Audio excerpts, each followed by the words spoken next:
Good evening. Welcome to the Recreation Joint Advisory Committee for September. Before we begin, I'd like to say that Tom will be slipping out early. He has a city meeting, and tomorrow we have the tour of the gun range, so can answer any questions for you and go over anything you need there. So we'll start today with the approval of last month's minutes. Do I have a motion to approve those minutes? I motion to approve the minutes from last month. All right, do I have a second? Second. Minutes are approved. All right, before we begin also, we have some visitors here. Each visitor is limited to 3 minutes. Now we ask that the visitors stay within that 3 minutes just so that everyone gets a chance to speak. How many will be speaking today? 2? All right. And first up, I don't know your name, so go ahead. We'll start with you. All right, my name is Bob Donahue. I live at 31 Selkirk, up on the west side. I'm here to talk about a trail along Glasgow. It's a multi-use trail, green trail. I don't care if it's soft surface, but we have so many people walking along Glasgow or biking along Glasgow to try to get to Branchwood. It just feeds so many neighborhoods. It's a wide road. It seems like there's plenty of room. I talked to Megan Workman earlier from the city, who's the new trails, is she the trails advocate or something like that? But she's on board thinking it would be great. And I'm just here to propose that. I've talked to quite a few. The population up there, it's growing, along the west side up there. It just feeds a lot of neighborhoods. And they could work all the way to Forest Hills someday. So that's all I got. I have a question for you. Yes. Are you speaking of, say, a trail along the right-of-way? Yes, correct. Okay. Yeah. Not a mountain bike trail, but a multi-use. Right. All right. Yeah. All right. Next up. Good afternoon. My name is Ken Fink, and I have a couple areas I'd like to discuss. Ironically, the first one is exactly that, paved biking. We have all these bike trails, mountain biking everywhere here, which is great. But when it comes to paved trails, a lot of people just like to do paved trails. We just had that one from Medfield down to Bowling Springs. So I guess my first question is are there any plans to implement any paved bicycle trails, bicycle/walking trails in Bella Vista? Why don't you go ahead and finish, Ken, and then I'll address both his concerns and your concern. Okay. The only other thing I wanted to mention regarding biking is that, it just seems like more and more people are biking, and with all the 2-lane highways around here, I constantly see people pulling around, trying to avoid bikers, the other oncoming traffic. To me, it's really a safety issue too.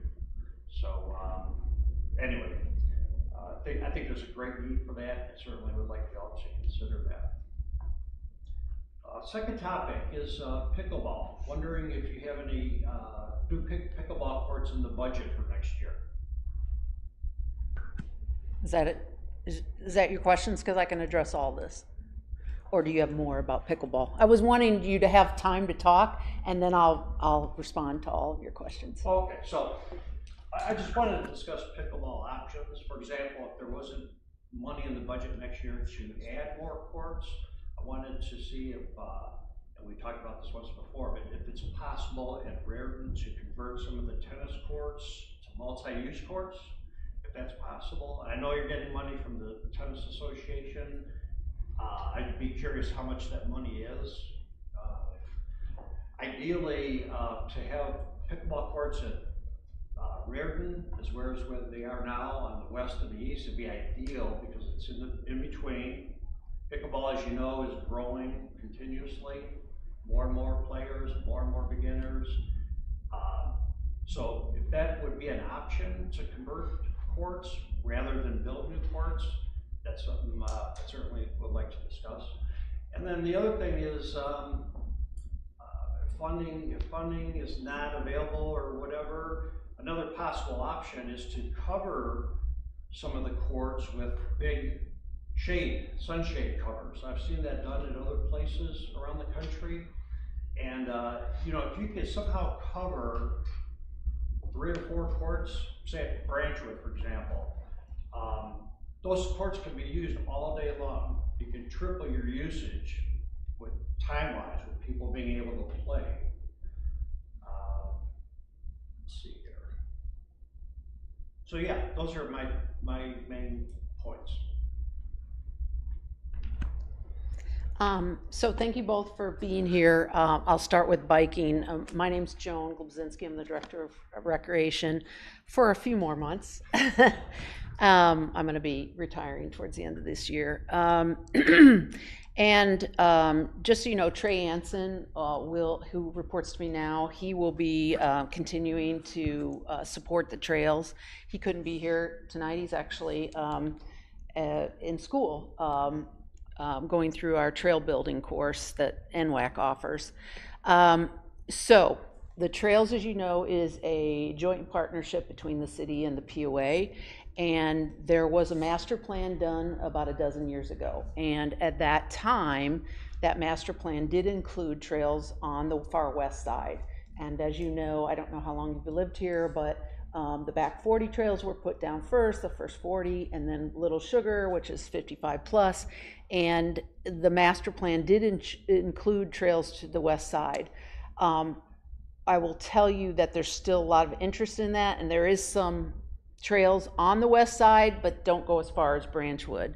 However, the POA has, and the city has been generously gifted the implementation of those trails, both soft surface and hard surface. The POA and the city has never paid for a dime to have any of those trails built, and we've been very blessed.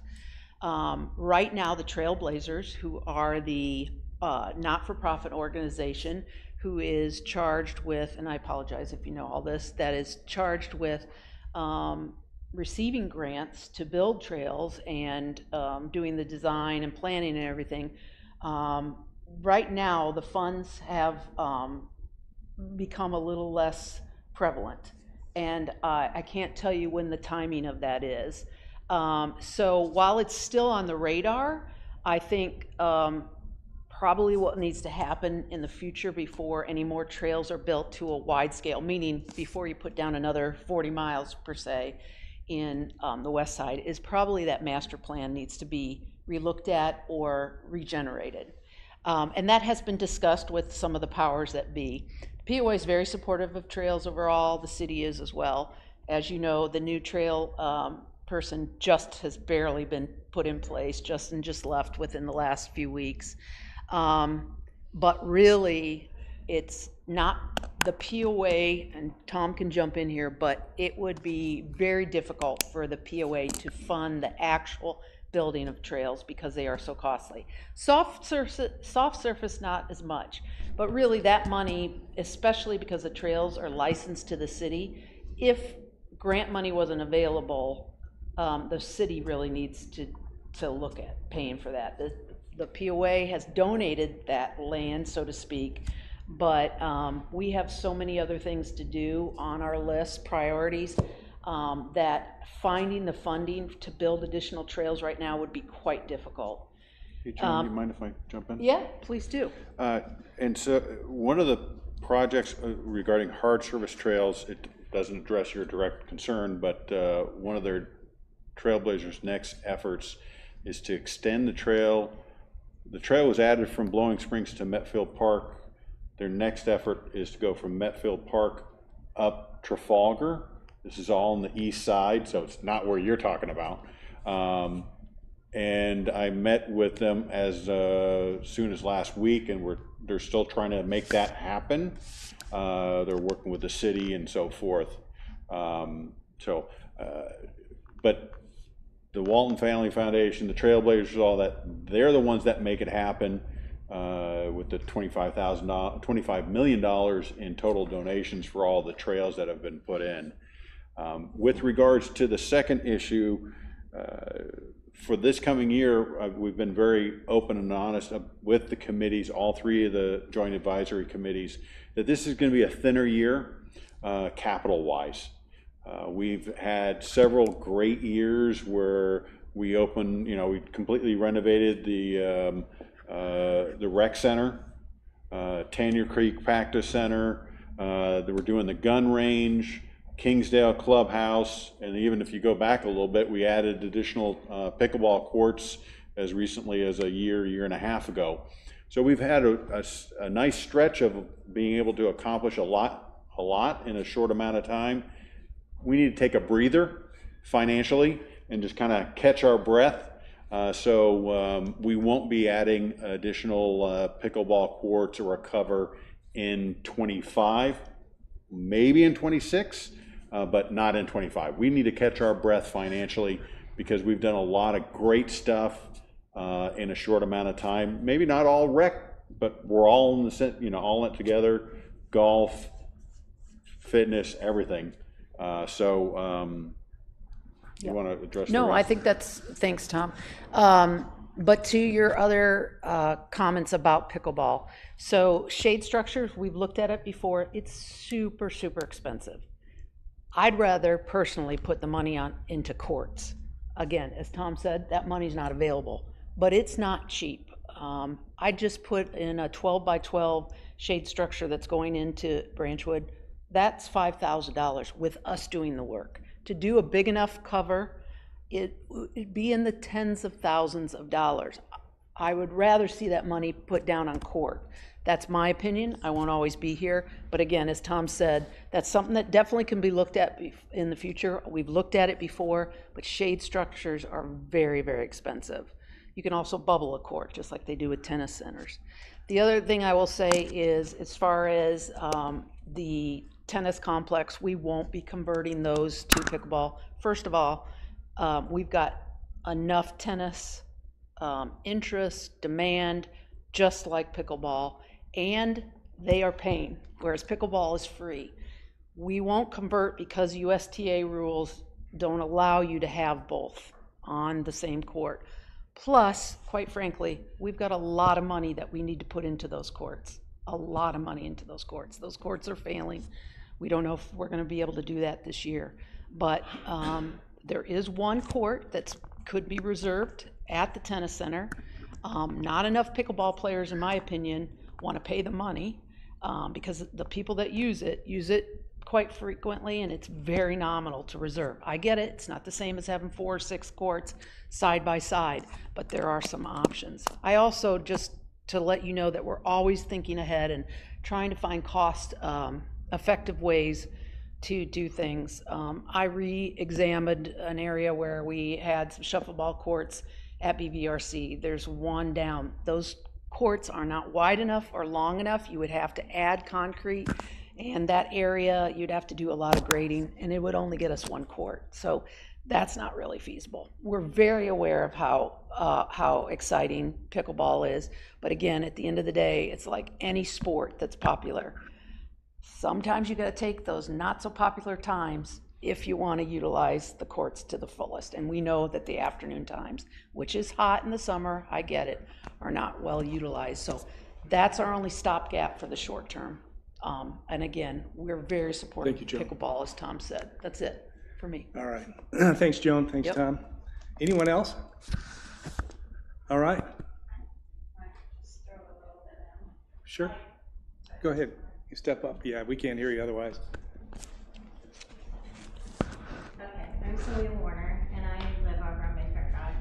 And I actually sent an email this morning to Deborah. Who's Deborah? Oh, hi. Maybe you haven't gotten it yet. Okay, it's totally fine. It was off the cuff. I was traveling and had a lot of windshield time to type. But we live on the lake, Windsor, and have been interested in the possibility of having food trucks at the end of the lake by the dam in the summertime for people, to bring their boats to the piers there to step off and maybe get some food from a food truck and to enjoy on the lake or to take home, and for other people who wanted to just drive up or walk up or whatever, So that was my question as to what would be needed to do, or if that would be possible, or what a person would have to do to go about having that done.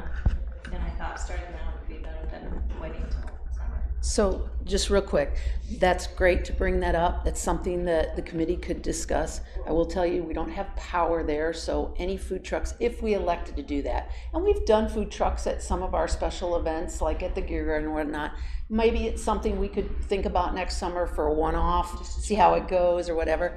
Those food trucks generally run on 50 amp power. We do not have that kind of power down there. But some of them operate with generators or just propane. So you would just have to look at what kind of setup the different food trucks have. I will mention this to our marketing team that tends to do some of our special events, and I think it's a great idea. Okay. Thank you. Thank you.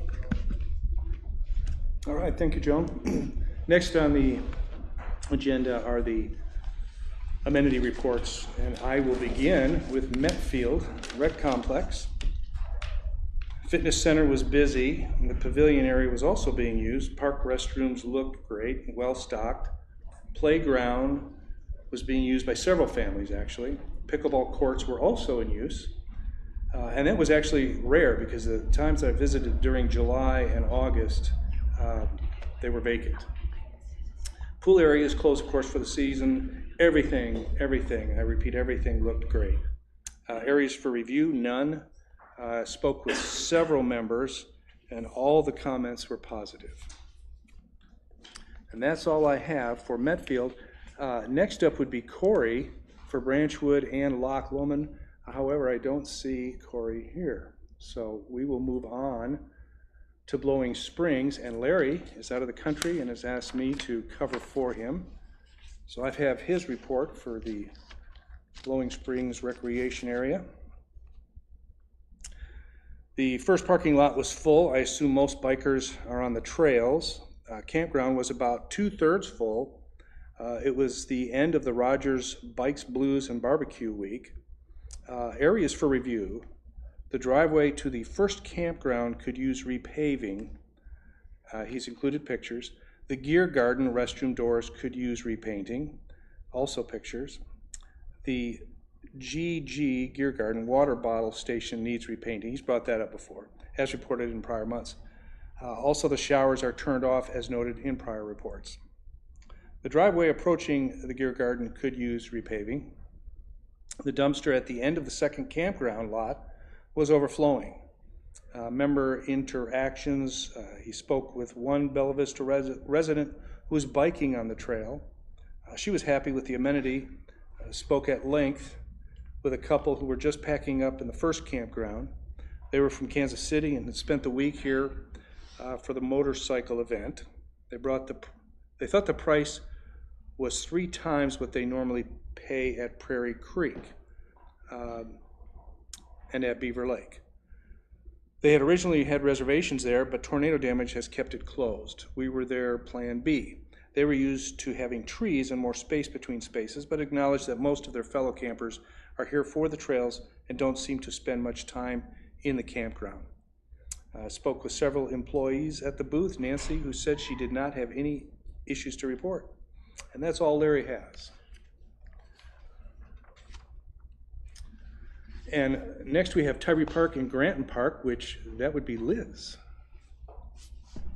Okay, and I'm going to actually combine them both because there was no differences. So I'll do that and be brief. I went there during the week, walked both facilities. The overall condition was spectacular, in my opinion. The lawns were done, all the restrooms were clean, the trash was picked up. It just was a beautiful area. There was nobody in either of the parks that day. It was midweek. Don't know why that was, but I will be there often. I had no areas for anyone to review. And like I said, there was no members to interact with, so I'm hoping I'm going to pick a weekend next time so I could talk to some people. Yeah, that's all I've got. Thank you. Thank you, Liz. You're welcome. Next up is Lake Avalon Park. JP DeValiers, who I do not see joining us via Zoom. Are you there, JP? No? Okay, we will then move on to Richard for Kingsdale Recreation Center. I walked around there today, actually. Went to the rec center and worked out, and everything looks great there. Everything looked really great at the miniature golf place, the playground, the pavilion. The pools are all closed, but they're all locked up, and they all look good. They look really nice, as a matter of fact, everything. Went over to the tennis courts, and a lot of the trees that I was mentioned earlier have been trimmed back, particularly the one that was overhanging the parking lot there on the west side. They've all been trimmed back, look really good. There's one tree that's kind of still hanging over court number 7, right as you go into the gate. That's really the only one that I saw that was still kind of maybe troublesome at some point.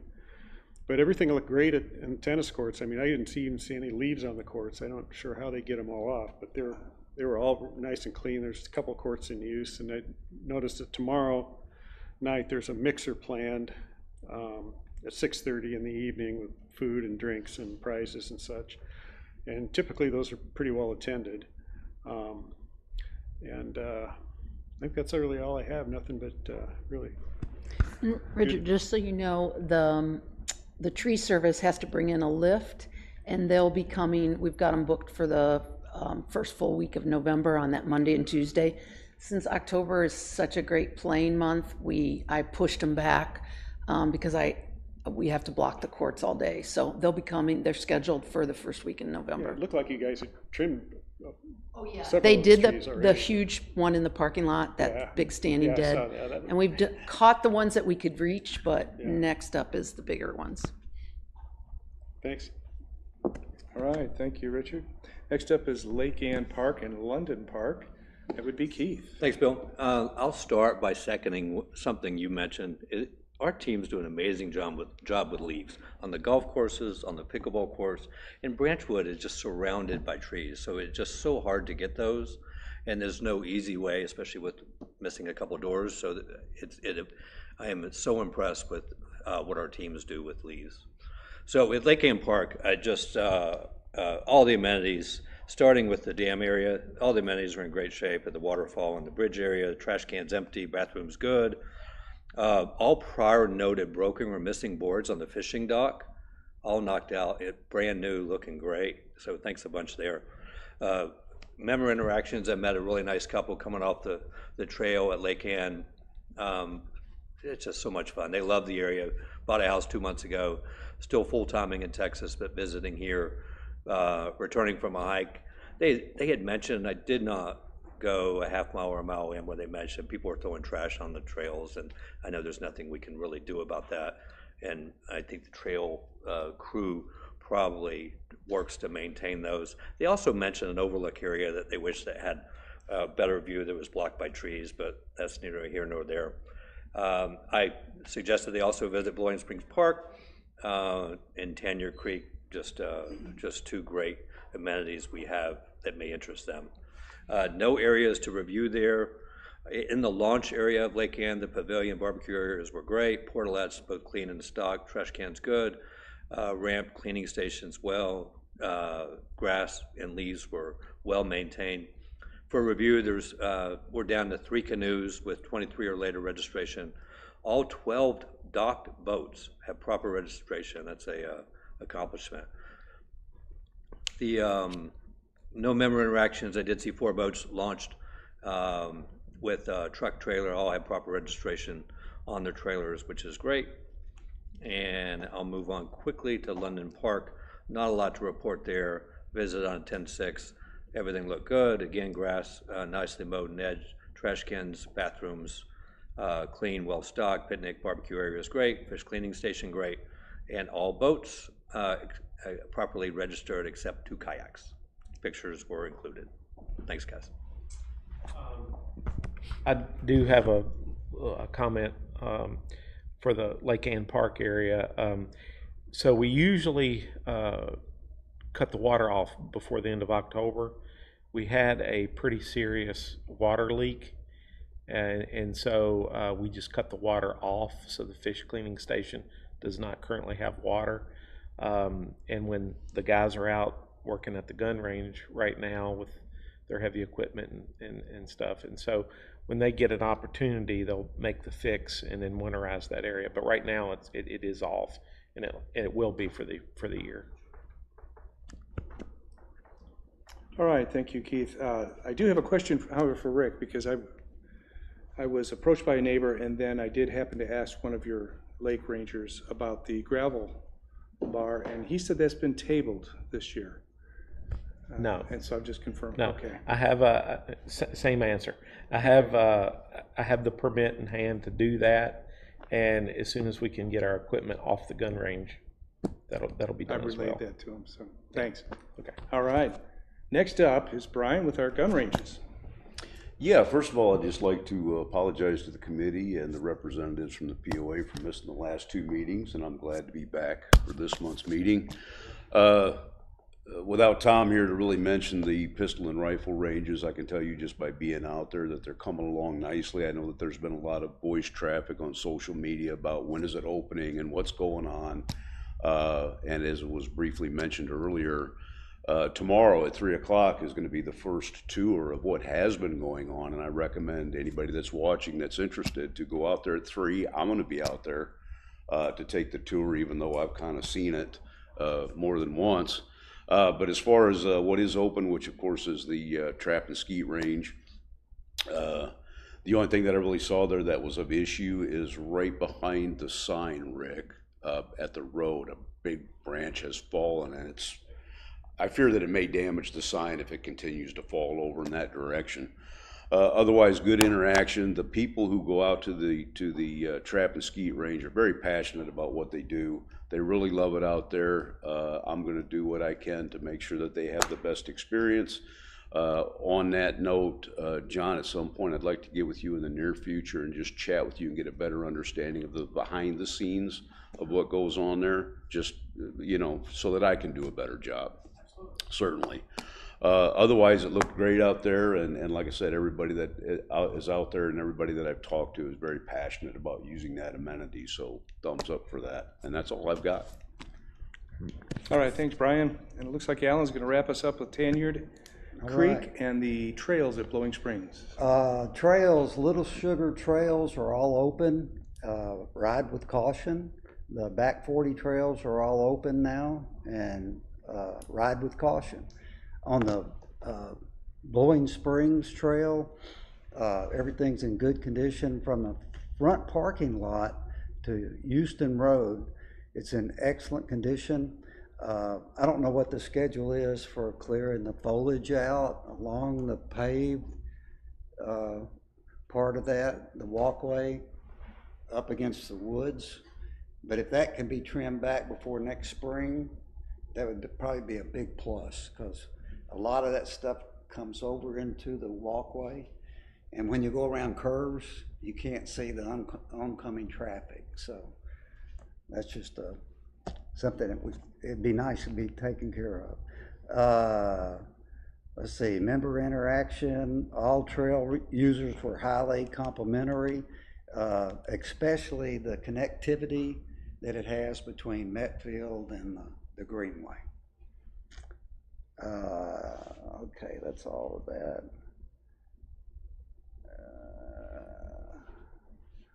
On Tanyard Creek, overall condition, very active. Park is used by members and out-of-town guests with family and pets. Parking lot was full on most weekends. Trails and interpretive signage is pleasing. It's all clear of debris and litter. There's water and poop bags available for pets. The restrooms were clean. Pavilion is clean and in good condition. Areas for review. In the men's restroom, the urinal is not working, and we need to address that some way. It doesn't work. I'll check for you, but I believe the bigger issue is that the supply line for those bathrooms does not provide enough water. Weak. Is weak. Yeah. The But pressure. I'll check on that. Okay, great. That's great. Let's see. Everything else looks good. On member interactions, the Hill and Dale Hiking Club of Bella Vista was there on Tuesday when all the volunteers were there, and I was able to interview a lot of those people, and they were just very complimentary of the whole amenity. So that was a good plus. Let's see, things that are currently exist or will exist that will be done by the Tanyard Creek volunteers. All the benches, bridges, and signposts are painted. The interpretive signs are in good repair. Branches and logs from a downed oak tree in phase 1 has been moved up to the paved trail for the POA to pick that up. The gravel we spread over by the swinging bridge. There was a low spot. Trash cleaning, weed eating around posts and benches, poison ivy removal of overhanging branches, and leaf blowing off bridges in the pavilion will continue through the fall. That's it. All right, thank you, Alan. Next up is current business. As we said, Tom had to step out, and tomorrow, of course, we have the tour. So for the gun range, would be next up Trailblazer report from Joan. Yeah, so I have the August report. I have the August report. Justin Culpepper, who used to be with the city, who runs the stats and collects them for us, has recently left. So I don't have September, but they kind of lag behind anyway. So I will report on August. The daily average was 1,119 users. Again, I remind everyone that we don't track every trail in Bella Vista. These are some of the key places, so obviously the use is much higher. Weekday uses totaled almost 22,000 in August, and the weekend uses totaled a little over 13,000. Year to date, again, where we track 262,519 uses, one of our busiest amenities. Our busiest day, for whatever reason, was August 10th. And again, the top use areas that we track, Blowing Springs Greenway, which is the part that was mentioned earlier, from Blowing Springs to Metfield, and Blowing Springs Trailhead trail that picks up and goes, the soft surface goes up towards the back of the park. Huntley Gravity Zone, that is a great feature area, and then lots of other uses throughout the other areas, but those are the big highlights. We were down in August over July. August tends to be, back to school. However,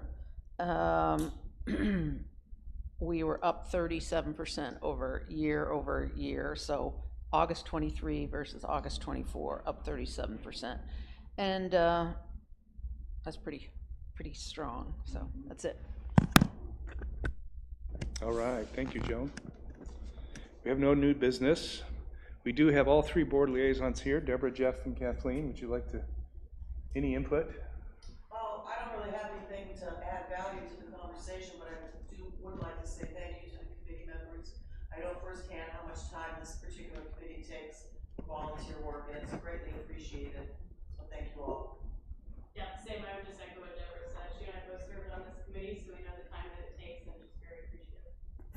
Thank you both. I'm not a liaison, but I just thought I just said Jack King, agree with volunteers, but I also appreciate volunteers outside of this. I go frequently to Tanyard, walking with my mom, and Alan has been there every time. The last 2 times I've been there volunteering with the Tanyard Creek volunteers as well. So we appreciate the volunteers and you guys have. I know there's a lot of tentacles you guys do outside of this as well. So thank you very much. It's nice to meet wonderful people like your mother. All right, thank you all. Next up are the POA staff reports. We'll start with Rick, Superintendent of Lakes. So we're about to finally start the Lake Norwood drawdown, which some may surmise that we already have, because it's down about 3 feet. So it just means we don't have as far to go, but it has revealed the need. I was there today. That back end of that lake is pretty significantly silted in, and so we're going to be working on that once it gets down. And we're shooting for, we're going to start the drawdown on November 4th to March 3rd, 3 inches a day, and we should be down easily by the 1st of December, especially because we have such a head start on it. As far as the POA Rangers, in the month of September, they had 5,859 contacts. That's down, as you would expect, from August of 8,731. But when you compare that to September of 2023, we had 3,427. So we are significantly higher year over year now. Is that because we have more aggressive staff, or because there's actually more people out there? I would maybe say a little bit of both. We are getting better compliance with our barges not taking up spots, mooring spots at boat ramps and that kind of thing, which was causing a little bit of a problem with folks that are using the lakes. They're supposed to, they can use those mooring spots during the day, but they need to move off and keep their barges on the job site overnight or remove them from the lakes altogether. So we're getting pretty good compliance with that. The grounds maintenance guys have largely wrapped up the tree removal from all the summer storms that we had. Believe it or not, it did rain back in the spring. We are providing extra help for the gun range project when necessary, and we'll begin lake cleanups very soon. And we are fully staffed in all areas.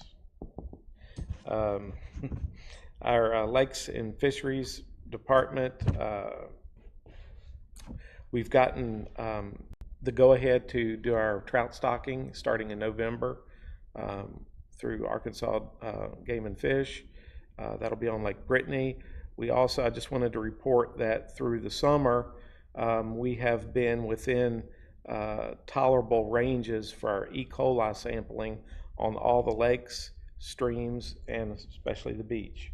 Both the ones that we do in-house and the ones that we send off to the Arkansas Department of Health for. So we're happy about that. And our fall fish sampling will begin tonight on Lakes Avalon and Windsor. So bright lights and a noisy generator is what you'll hear. But it shouldn't take long for them to move out of that area. All right, thank you, Rick. Next up is John. Let's see. So the month of September was really very busy over at Trap and Skeet. We pretty much expect that every September, October, November. Those are our really busy months over there. Attendance was on par with last September, which was also a really great month. So on par with last year. Other than that, maintenance has been pretty light. We're thankful for that. Of course, like you said, Tom's not here. We do have our first gun range tour tomorrow, October 15th at 3 p.m. Parking is very limited, so if you can, let us know you're coming. RSVP. Instructions for RSVP, to be able to RSVP, were in last week's POA update. So just let us know if you can, just because parking is very limited and we're trying to get an idea of... You'll be there. All right. But I think that's all I've got. Also related to the parking, if you don't mind, we are going to have parking at the gun range, at the Trap and Skeet portion, and then we'll shuttle people over. So those of you that are able to do that would be very helpful, and we'll save those close spots for those that are mobility impaired. So. All right, thanks, John. Next up is Joan. So I'll speak about some of the recent events. Flea in the Park was just about a week ago, and it was once again very successful. It's our 6th annual, so we do a little bit of everything. And it's a great community event, but a vintage-inspired flea market, vintage cars, including VWs, Model A's, Model T's, a fun kids zone with free pumpkin painting and games, and there was some live music on Saturday. The Gear Garden was open, and we had food trucks. And again, I think the heat hurt us a little bit in the afternoon. It was quite hot. All the vendors that I spoke with were very happy with their sales, but I feel like maybe people didn't stick around as long in the afternoons just because the heat was so high. But we'd rather have that versus rain, so it was all good. Also, the campground continues to be very busy. The September and October months are virtually always sold out for us. We might have a day here or there. We're very proud about that. And the cabins are booked very heavily. We just received, again, nonstop since we opened the cabins. We are a super host once again. We get a rating like that quarterly through Airbnb. So again, those of you that may not book a lot through Airbnb, that is direct feedback from the people that stay. They have to rate your stay. So we're pretty proud of that. Appreciate you guys looking at the park and noticing all that's going on, including the Gear Garden and Oktoberfest and all of that. Regarding the trails, Alan mentioned it. Remember that we had a big race Sunday, and there's another big race this next week. And there is a festival in downtown Bentonville, but they use a lot of our trails. This weekend's race is a gravel trail. They will not only use some of the soft surface trails within Bella Vista, but they also will use gravel roads around Bella Vista and some paved roads. But there's mileages out in Missouri and mileages out in Bentonville, but it's a very, very busy week, not to mention craft fairs and all of that coming up in the next couple of weeks. So just keep your eyes on the roads looking for walkers and bikers and all of that. The marina was closed at the end of the month and has had a difficult season in that we got hit with damage. Many of you know that. We had 2 docks that were damaged, and as a result of that, we weren't able to rent boats for a little more than a week. That those repairs have been done, and they were done relatively quickly given all the damage the storms created. We were able to get the contractors out fairly quickly. As mentioned earlier by Richard, we have a special event at tennis. We have our new tennis pro, Kelly Holmes. She's doing a great job, and she will be there along with the rest of our teaching staff tomorrow night. It's called Fall into Tennis. It is basically sold out. They were going to stop it at 1 number, and they kept pushing it so that they could accommodate more members. And it's also a meet and greet, so some people that maybe haven't met Kelly yet. A lot of people know Kelly because she has been around Arkansas for a long time, and so we're really happy to have her there. And then reminder that because pickleball came up, fortunate that Ken left, and but we've already seen pickleball players coming back inside BVRC. So in addition to the courts that we've built over the last several years, we have 2 indoor courts at the BVRC. We have regular times reserved for open play and drop-in play for pickleball. And on those hot days, people have decided they love the air conditioning to come inside. And I think for the most part, that's it. We have our Not So Haunted mini golf that will open up this Saturday. We are working behind the scenes on all of our decor. We will start to put the decor up Thursday and Friday. It takes the better part of my team to do that. And on Saturday night, the course will be lit. Of course, people can drop in even if they don't want to play golf. I think you mentioned it earlier. I saw no less than 20, 25 people out there just in the hour that I was there today. It is fall break. People love that course. And but people can stop out during the day. Maybe they just want a photo op. Kids love to walk around and look. But the course is playable. We ask that everybody clear the court by 9:30 at night to respect the neighbors. And we hope to see you there.